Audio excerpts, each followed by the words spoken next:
तो दोस्तों कैसे हैं आप सब। कुछ ही दिन बचे हैं आपके एग्ज़ाम में और आई होप आप अच्छे से पढ़ाई कर रहे होंगे। तो यार मैं एक और वीडियो ले आया हूँ आपकी प्रिपरेशन को और थोड़ा आसान बनाने के लिए। यार इस सीरीज़ में हम लोग हर सब्जेक्ट वाइज देख रहे हैं कि पिछले कुछ सालों में कौन से टॉपिक से कितने क्वेश्चन पूछे गए हैं, जिससे आप लास्ट टाइम में जो अभी चल रहा है रिवीजन को प्रायोरिटाइज कर सको आराम से कि कौन सा सबसे ज़्यादा इंपॉर्टेंट है, कौन सा सबसे ज़्यादा बार रिवाइज करूं या कहाँ से रिवीजन स्टार्ट करूं, किसी चीज़ को क्या मैं छोड़ सकता हूं क्या, किसी चीज़ को थोड़ा सा एक्स्ट्रा एज दे सकता हूं क्या। ये सारी चीज़ें आप अपने आप से डिसाइड कर सके अपने लिए। क्या पता कोई ऐसा टॉपिक है जो लास्ट 5 साल में पूछा ही नहीं है बट आप पढ़े जा रहे हो, है ना। तो ये सारी चीज़ें आंसर कर सकती हैं। या फिर कोई ऐसा टॉपिक जिसको आपने इतना एम्फेसाइज नहीं दिया करा और बट वो कई बार पूछा गया है, वो आपको हेल्प कर सकती हैं ये वीडियोस। तो आज हम फिज़िक्स का लेके आए हैं, नहीं फिज़िक्स का तो हो गया ना, केमिस्ट्री का लेके आए हैं भाई, केमिस्ट्री का करते हैं। और तो यार ये जो वीडियोस हैं मैं 3 पार्ट में डिवाइड कर रखी है।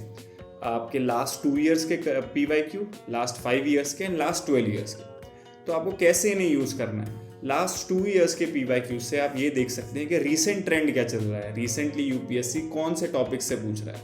लास्ट 5 ईयर्स से आप ये देख सकते हैं हाँ यार मिड टर्म में कितना पूछा गया है, मिड पास्ट के अंदर कितना पूछा गया है और कौन सा टॉपिक क्या है। लास्ट 12 ईयर्स आपका एक अपर बेंचमार्क सेट करेगा कि यार इससे बाहर मुझे पढ़ने की ज़रूरत नहीं है। मेरे हिसाब से तो आपको उससे बाहर पढ़ने की ज़रूरत नहीं है। अगर आप पढ़ रहे हो लास्ट टाइम में वो भी और रिवाइज कर रहे हो उससे बाहर लास्ट 12 ईयर्स है, तो भाई कर लिया है तो ठीक है, बट उसको बिल्कुल लास्ट में प्रायोरिटी लिस्ट में डालो अपनी, ठीक है।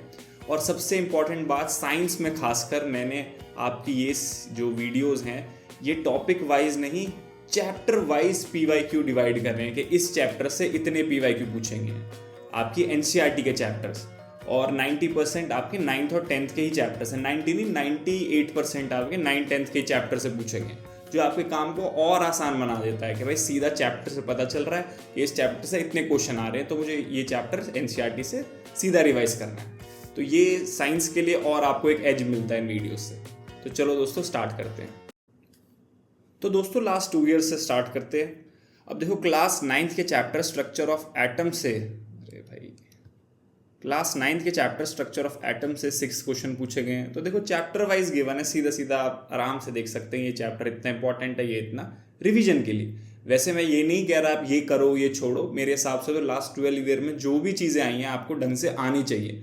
बट फाइनल टाइम में आपका कुछ अगर रह गया है, कुछ अगर थोड़ा बहुत पढ़ के फ़ायदा हो जाएगा, ये चीज़ें आप डिसाइड कर सकते हो, है ना। कि फालतू की चीज़ पढ़े जा रहे हो, वो पूछी नहीं गई लास्ट 2 ईयर में, फाइनल टाइम में वैसे तो सब पढ़ना चाहिए बट और फाइनल टाइम में वो चीज़ कहीं ना कहीं कम पढ़ रहे हो जो चीज़ बार बार पूछी जा रही है, ये चीज़ें आप डिसाइड करिए अपने आप। 6 बार पूछा गया है, एटम एंड मॉलिक्यूल्स 4 बार, ठीक है। इस मैटर अराउंड एस प्योर और मैटर इन आर सराउंडिंग दोनों क्लास 9th के ही चैप्टर हैं, दोनों थोड़े मैटर के ऊपर बेस्ड है, तो मैंने सिमिलर दोनों एक साथ रख दिए। 3 क्वेश्चन पूछे गए, ठीक है। पीरियोडिक क्लासिफिकेशन से 4, आपके केमिकल रिएक्शन एंड इक्वेशन से 7 और कार्बन एंड कंपाउंड से 4 और मिसलेनियस से आपके 4 क्वेश्चन पूछे गए हैं।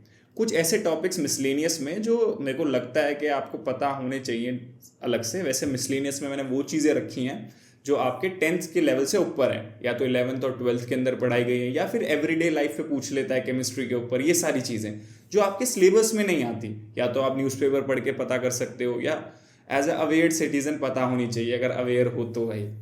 और कुछ चीज़ें जो मुझे लगता है पढ़ के जानी चाहिए, या फिर थोड़ा टॉपिक्स हैं जो लोग पढ़ते हैं, वो है ये लुइस एसिड। इस बार नया पूछा गया था 2025 में ही, क्लास 11-12 का टॉपिक है। कोलॉइड्स, ग्लास, ऑक्टेन, वो है ऑक्टेन नंबर।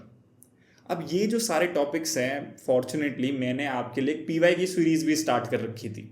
उसमें मैं जितने PYQs में क्वेश्चन पूछे गए हैं उनके ऊपर क्या क्या आपको पता होना चाहिए वो सारी इन्फॉर्मेशन भी दे रखी है। तो ये सारे टॉपिक्स मैंने इसी चैनल में एक PYQ सीरीज़ में कराए हुए हैं, आप जाके देख सकते हैं।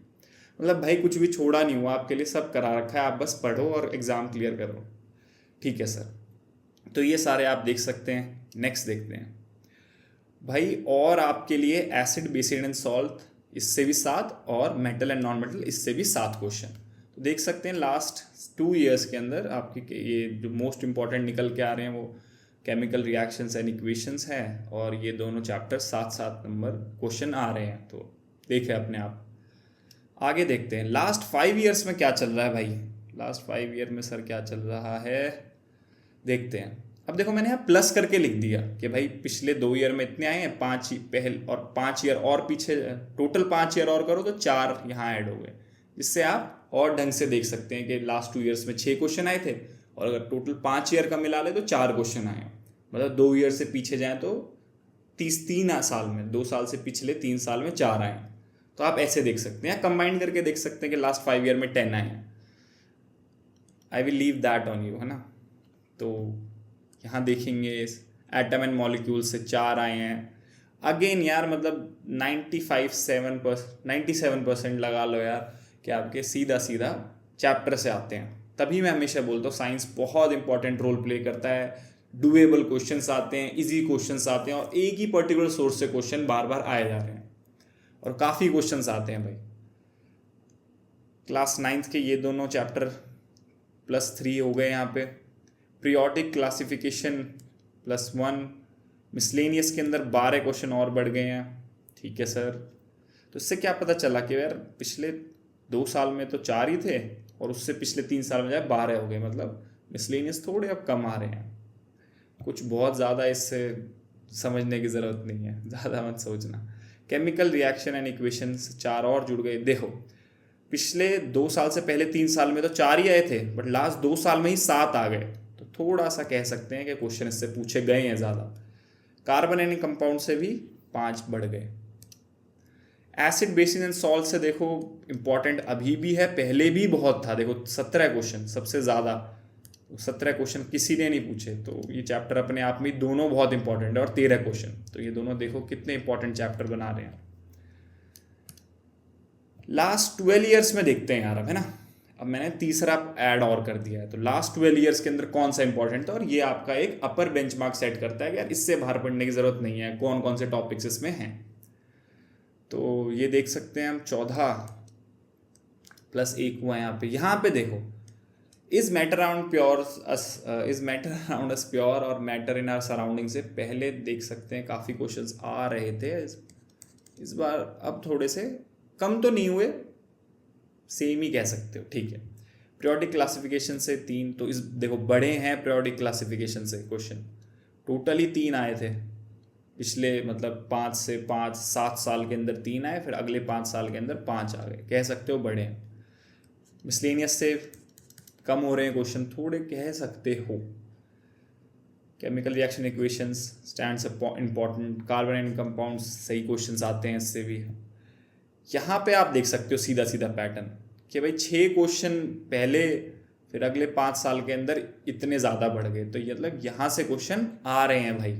तो देखो ये चीज़ आपको क्लियर पता चलती है। इतना तो सर मेरे को क्लियर पता है कि यहाँ से क्वेश्चन बन रहे हैं अच्छे खासे, और पैटर्न भी आप देख रहे हो कि हाँ सर पैटर्न भी बोल रहा है कि क्वेश्चन बढ़ रहे हैं। देखो 4 आ रहे थे पहले यहाँ से, अब देखो 7+13।